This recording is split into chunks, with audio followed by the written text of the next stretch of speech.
মঞ্চে উপবিষ্ট আছেন বুলতা ইউনিয়ন বিএনপি অঙ্গ সংগঠনের যথাক্রমে স্বেচ্ছাসেবক দল, ছাত্র দল, শ্রমিক দল, যুব দলের অন্যান্য সকল নেতৃবৃন্দকে জানাই আমার প্রাণের সংগঠন স্বেচ্ছাসেবক দলের পক্ষ থেকে এবং রূপগঞ্জের লাখো কোটি তরুণদের আইডল, পরিচ্ছন্ন রাজনীতিবিদ, রূপগঞ্জের সবার আস্থার আস্থাস্থল, ভূঁইয়া ফ্যামিলির সুযোগ্য উত্তরসূরি, গাউসিয়া কর্পোরেশনের সম্মানিত ব্যবস্থাপনা পরিচালক জনাব মুস্তাফিজুর রহমান ভূঁইয়া, দীপু ভাইয়ের নির্দেশনায় আজকে যে বুলতা ইউনিয়ন ১ নং ওয়ার্ডের ইফতার দোয়া মাহফিল অনুষ্ঠিত হতে যাচ্ছে অত্যন্ত সুশৃঙ্খলভাবে এবং মনোমুগ্ধকর পরিবেশে।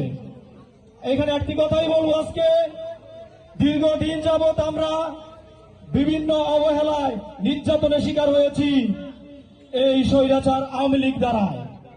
আপনারা অবগত আছেন রূপগঞ্জ উপজেলার যে দানব গাজী এই রূপগঞ্জকে শোষণ করেছে, প্রতিটি মানুষকে অসংখ্য মিথ্যা মামলা, নির্যাতন, নিপীড়নের অন্ত ছিল না।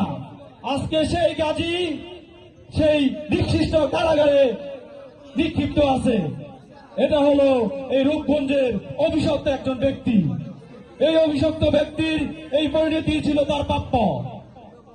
আমরা রূপগঞ্জের আগামীর ভবিষ্যৎ জননেতা জনাব মুস্তাফিজুর রহমান ভূঁইয়া, দীপু ভাইয়ের হাতিয়ার, এবং দীপু ভাইকে আগামী সংসদ নির্বাচনে রূপগঞ্জের এই আসনটি বিপুল ভোটে উপহার দিব।